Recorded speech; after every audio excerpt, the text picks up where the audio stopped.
Hi everyone, welcome to Practical 2 Exercise 1. This is the solution video, alright, explaining what you had to do and everything, so let's quickly jump into it. Alright, so as you saw, you had to work with lecture 5 of exercise 3 of lecture 5 of INF154. If you didn't have 154, the file was given to you in class, and the idea was for you to change the code completely in order to make use of methods, which is really a lot easier because you call one method and you apply it only once and then your program is done. So that is really much better than having a lot of if statements. Alright, so let me quickly show you what I mean. I think it's this one. Alright, so this was your original file or your program. So if you wanted to translate Zulu, you have to check in an if statement. If it's warm, then that. Sorry, Zulu guys, my Zulu is not on point, but Afudumele is warm and Amakaza is cold, for example. So in your if statement, you had to check warm, cold, cold, cold, and apply the new word in order to, or exchange the word value in order to translate the word correctly. And as you can see here, here's another if statement doing the exact same thing for Spanish and for Afrikaans.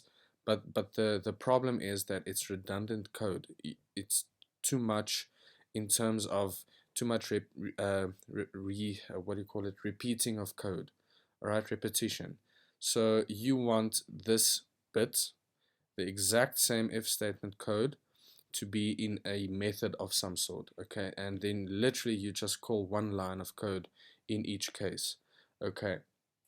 So let's quickly jump to the actual code that you had to do. All right, so as you can immediately see, there's a lot of lines. I think if I have to guess quickly, 20 coding lines. You see 75 and 90 something, I think 92, hey? So yeah, so as you can see, it's immediately 20 lines less, and it's exactly doing the same thing. All right, so there's still string my word, new word. My word is that's exactly the same. We're still using the switch. We're still assigning the new word translated to the text box control or property.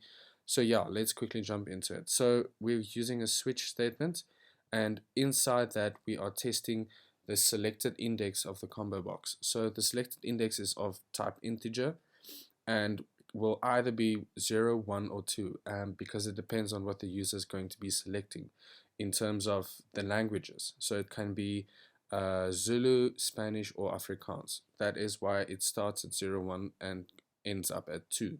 So in Zulu, in case 0, which will be the first one, is Zulu. Okay, then as you can see here, new word is equals my method and its parameters. Okay, case 1 is new word equals method, 2 parameters. Case 2 is Afrikaans, new word is equals to do translation, warm, and code.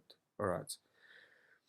Alright, and default is basically if there's something went wrong, and that's not going to happen in this case because everything is going to work.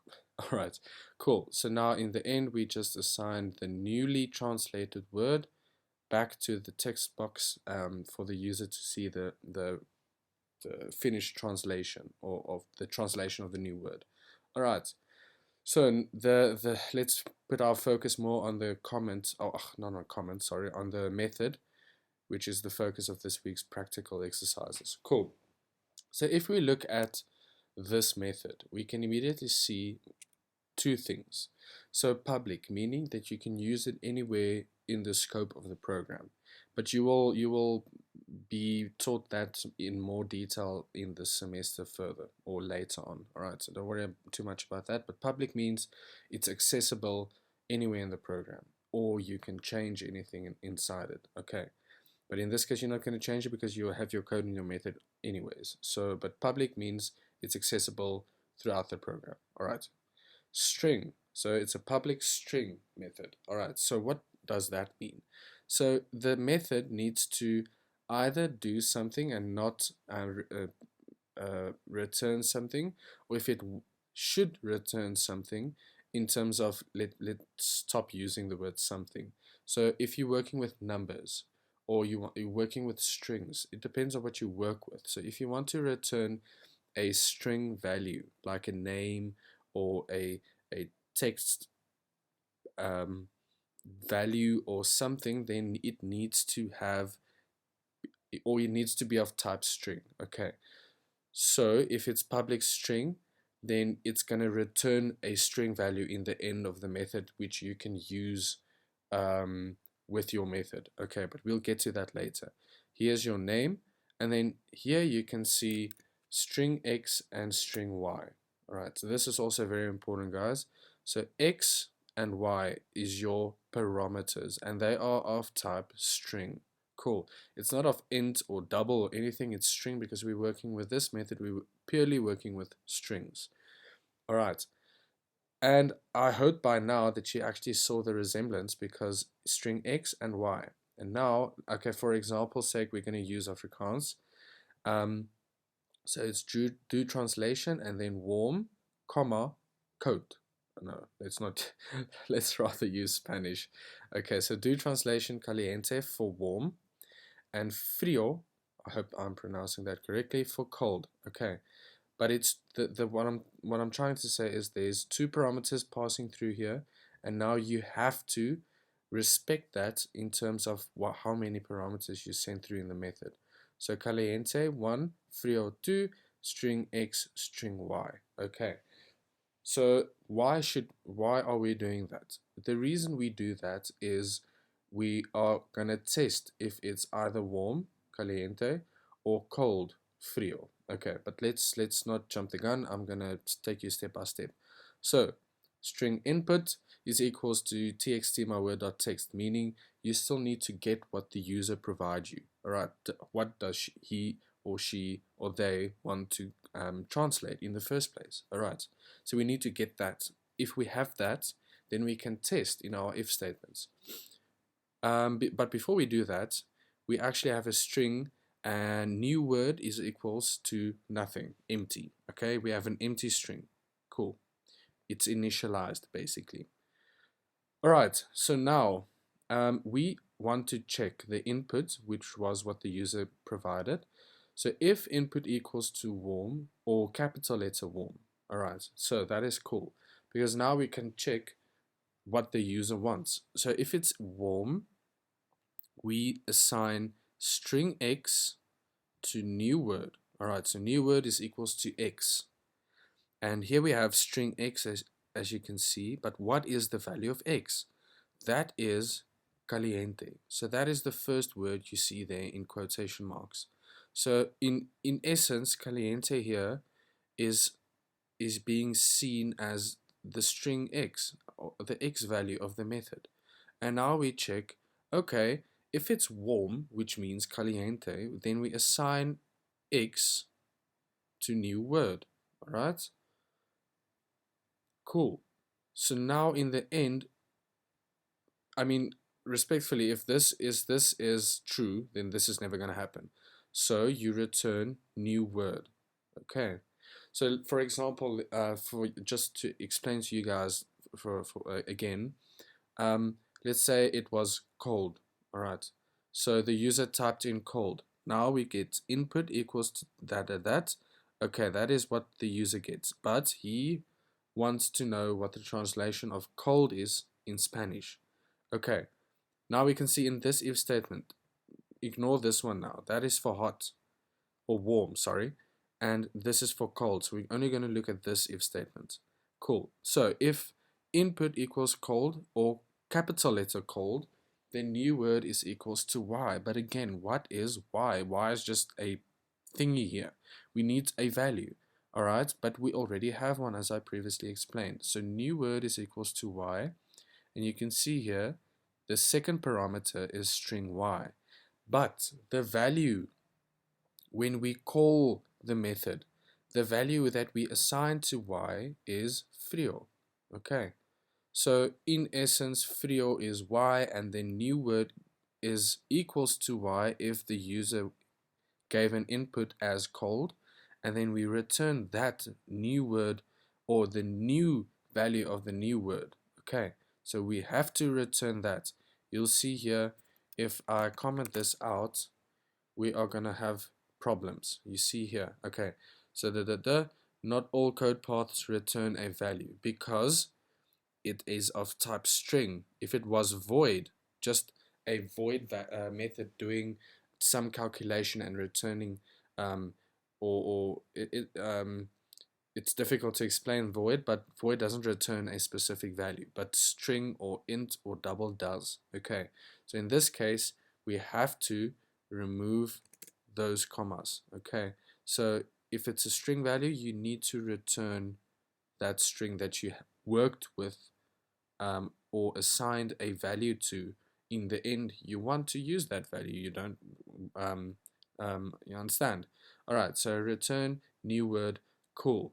Now when we call it, let's just go back up here. As you can see here, here was also string new word. Okay, cool. So guys, don't get confused about this. Here's a new word and here's a new word.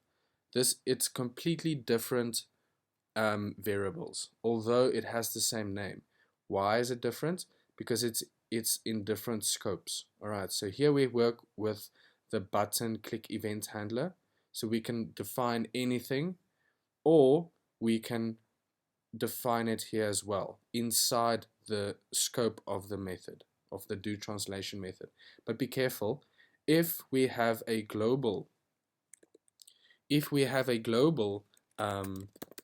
variable called new word and we assign nothing to that, it might be problematic. It's not going to give you any errors or anything now, but in an end you are going to get confused of where you are working with what. So please don't do that.